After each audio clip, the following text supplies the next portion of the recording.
Sifat sahabat itu mengamalkan apa yang dilihat. Jadi yang dia lihat itu yang diamalkan.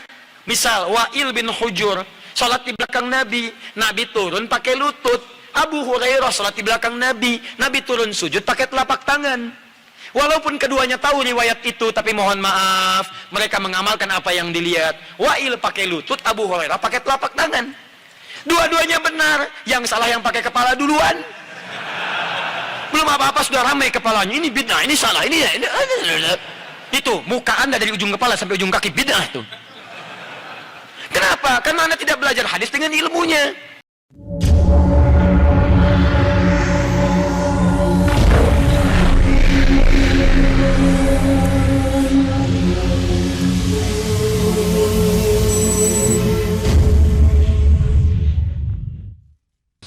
Apa saja amal-amal yang kita isikan, ibarat koper besar itu harus isinya banyak. Kalau sampai koper besar dibeli harganya sampai 500.000, begitu dibuka isinya cuma bumbu pecel. Mau pergi ke Makkah 35 hari di Makkah, begitu dibuka tasnya tak ada apa-apa, mubazir itu.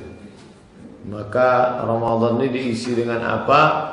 Maka amal-amal diurutkan di ujung Ramadan ini, witirnya diisi pakai kunut.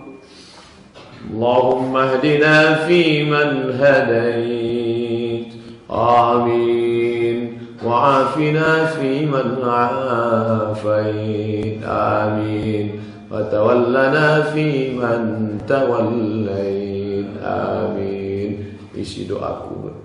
Jamaah yang tak paham SMS saya tahun lalu, Ustaz, kunut itu kan cuma subuh Pak Ustaz. Ya, tadi witir imam kami berkunut. Ini aliran apa nih Pak Ustaz? Saya bilang aliran Imam Syafi'i.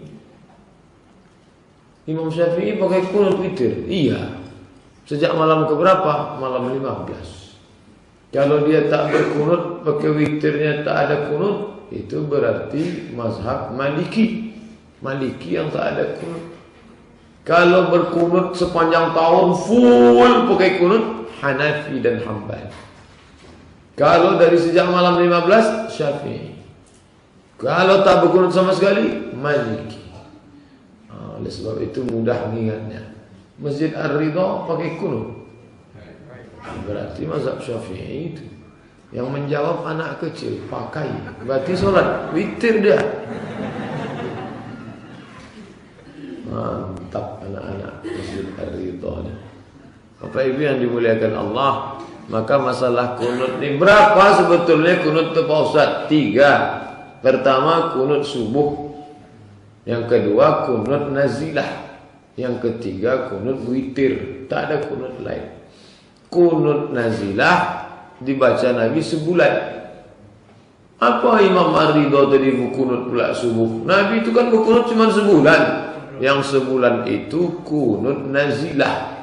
Nabi mengirim ulama berdakwah, dibunuh. Maka dikunutkan Nabi sebulan, isinya laknat. Allahumma la'an Bani Ra'il, Allahumma la'an Zakwan, Allahumma la'an Usayyah. Laknatlah Bani Ra'il, laknatlah Usayyah, laknatlah Zakwan, karena sudah mereka membunuh da'i-da'i yang kukirim. Laknat mereka ya Allah. Jadi kalau ada sekarang orang baca kunut subuh pakai laknat, itu kunut nazilah.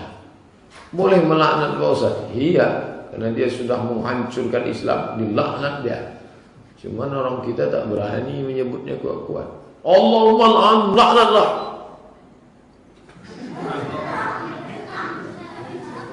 Siapa yang dilaknat tadi Pak Ustaz? Adalah. Kenapa tak disebutkan? Takut ditangkap.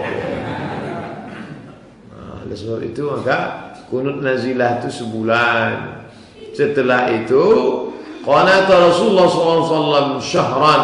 Nabi membaca kunut sebulan. Summa tarakahu, kemudian ditinggalkannya. Bukan kunut itu ditinggalkannya.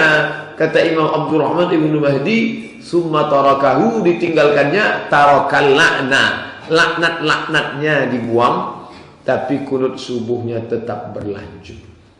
Tadi kita kunut subuh, Allahumma hdina fi man hadait, sampai habis kunut tetap ada, tapi tak ada laknat. Karena kalau ada laknat-laknatnya itu kunut nazilah. Kalau di Mesir kunut nazilah gimana Pak Ustaz? Oh, disebutkannya Allahumma la'an Amerika wa Eropa wa man walahum. Laknatlah Amerika, laknatlah Eropa dan sekutu-sekutu mereka. Allahumma la'an al-Yahud, Allah mendamir a'da'aka a'da'ad-din. Sebutkannya. Selama di Pekanbaru saya belum pernah ada imam menyebut Allahumma la'an Amerika. Tak ada. Dan kalau dibuatnya bingung jemaah. Oh, Amerika masuk. Iya. Kenapa cuma Amerika aja? Manchester United sama Juventus kok tak masuk? Sangkanya imam itu sedang mendoakan sepak bola. Nah, oleh sebab itu masalah kunut ini ada 3: kunut witir, kunut subuh, kunut nazilah. Saya sholat Jumat pernah di Brunei Darussalam, diumumkan, encik-encik, puan-puan, tuan-tuan, hadirin jamaah Jumat sekalian, kita akan sembahyang Jumat pada hari ini memakai kunut. Loh, sholat Jumat kok pakai kunut? Rupanya mohon kepada Allah karena Palestina sedang diserang Israel, maka kita mendoakan saudara di Palestina. Begitu bangkit dari rakaat kedua, Sami Allahu liman hamidah. Itu hamidahnya pendek. Saya sholat kemarin, Sami Allahu liman hamidah. Oh, belum panjang hamidah. Rupanya nama bini ya. Tidak panjang. Mohon maaf Ibu Hamidah. Begitu bangkit, Sami Allahu liman hamidah. Imam mengangkat tangan, Allahumma hadina fi man hadait. Amin. Wa'afina fi man afait. Amin. وتولنا في من توليت آمين. Semua jamaah berdoa sampai menetes air mata mereka, menangis mendengarkan doa kunut karena mendoakan saudara di Palestina yang sedang dibantai oleh Israel. Laknatullah alaihim ajma'in. Tolong saudara kami, Allahumma ansurhum nasran aziza. Tolonglah mereka dengan pertolongan yang kuat ya Allah. Amin. Kata jamaah semuanya. Selesai sholat, berdoa lagi para imam. Begitulah tahun 2007 saya singgah dari pulang Maroko, singgah ke Bandar Sri Begawan. Di Malaysia pernah juga saya sampai Kuala Lumpur, turun dari airport, sholat Jumat di masjid dekat airport itu juga. Diumumkan kepada seluruh jamaah Jumat, kita nanti sembahyang Jumat akan membaca doa kunut nazilah untuk menolong saudara-saudara kita. Ini tentang masalah kunut nazilah. Salat Jumat pun bisa diisikan kunut nazilah. Adapun kunut witir ini maka dari malam 15 menurut mazhab Syafi'i, riwayat dari Ubay bin Ka'ab. InsyaAllah malam 22, 23, 24, 25, 26, 27, 28, 29. Kalau hari Jumat 28, Sabtu 29, maka hari Ahad hari raya. Tapi kalau 30 hari, maka hari Ahad itu sudah 30, baru hari Senin lah hari raya. Masalah kapan itu tak usah terlalu dipentingkan. Yang penting jangan diperas santan, takut basi. Rupanya tak jadi hari raya. Salah. Bagus beli santan kotak aja. Apa pula jadi cerita santan semua? Nah, selesai ibadah yang pertama kunut. Kunut itu apa artinya Pak Ustaz? Doa. Wa kunu ma'al qanitin. Hendaklah engkau bersama orang-orang yang rajin beribadah. Ibadah yang paling baik adalah doa, karena dengan berdoa kita merasa diri kita rendah, hina.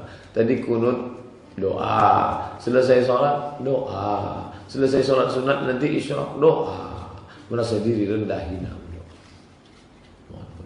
Ini sekarang banyak orang tak mau berdoa. Kau kenapa tak berdoa? Yang lama aja belum mau tambah lagi. Doa aku tak mau. Minta kepada Allah. Sedangkan Nabi saja yang sudah dijamin Allah tak berdoa. wala sawfa yu'tika rabbuka fatarda. Apapun yang kau mau ku kasih. Tapi dia tetap berdoa minta Allah.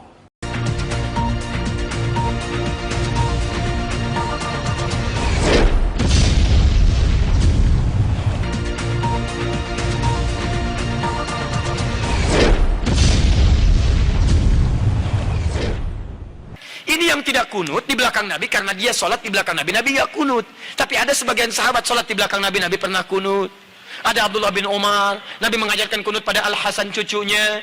Dari situ disimpulkan oleh ulama. Apa kesimpulannya? Yang mau kunut silahkan. Maka Imam Malik kunut. Kunutnya sebelum ruku disirkan. Imam Malik itu Masya Allah anak sahabat besar. Anas bin Malik, lahir anaknya Malik bin Anas, 93 Hijrah, lahirnya di Madinah, tumbuh di Madinah, besar di Madinah, jadi mufti di Madinah, wafat di Madinah, dikenal dengan Imam Madinah, Darul Hijrah, Imam Madinah kunutnya sir. Imam Syafi'i muridnya Imam Malik, lahir tahun 150 Hijrah, kunut. Beda dengan gurunya, Syafi'i dijaharkan, kunutnya ba'da ruku, bangun setelah i'tidal dijaharkan. Bacaannya sama dari Nabi, Allahumma hdini fiman hadid. Kalau jadi imam, Allahumma hdina fiman hadid. Imam Abu Hanifah, wafat tahun 150 Hijrah, memilih yang tidak kunut, ngambil hadis sahabat yang tadi. Karena kata beliau asalnya tidak kunut. Ada kejadian di Bir Maunah, Nabi kunut, setelah itu tidak kunut lagi. Maka disimpulkan kunut itu menurut saya tidak ada. Karena sementara saja, setelah itu tidak ada. Maka kembali ke asal, tidak ada kunut. Abu Hanifah tidak kunut. Diamalkan itu dari yang tadi. Imam Ahmad datang kemudian, lahir tahun 163 Hijrah. Imam Ahmad muridnya Imam Syafi'i. Syafi'i muridnya Imam Malik. Imam Malik masa yang sama dengan Imam Abu Hanifah. Wafatnya duluan Abu Hanifah. Apa yang terjadi dengan Imam Ahmad? Kata Imam Ahmad, saya ambil yang pertengahan, tengah-tengah saja. Ini kunut jahar, ini tidak kunut. Saya ambil tengah-tengah. Apa tengah-tengahnya? Nabi kunut saat ada peristiwa besar membutuhkan doa. Sebelumnya tidak kunut. Saat ada peristiwa itu beliau kunut. Setelah itu tidak kunut lagi. Menurut pemahaman Imam Ahmad bin Hanbal. Maka saya simpulkan kunut itu saat ada peristiwa besar saja yang butuh doa. Peristiwa besar butuh doa namanya nazilah. Maka dikenal dengan kunut nazilah.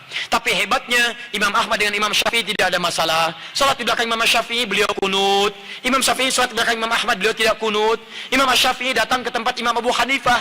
Imam Abu Hanifah sudah wafat. Ketika beliau memberikan ilmu di tempatnya, kemudian diminta jadi imam saat subuh, beliau tidak kunut. Selesai itu kata muridnya, "Syal Imam, kenapa anda tidak kunut?" Kata Imam Syafi'i, "Saya menghormati pendapat di tempat Imam Abu Hanifah yang tidak kunut." Luar biasa. Imam besar, ahli fikih, imam madhab, ahli hadis, paham hadisnya, tidak ada masalah. Antum bukan imam besar, jadi makmum kadang-kadang, Quran belum hafal, hadis belum tahu, Masya Allah, gara-gara masalah kunut, pada tidak ke masjid.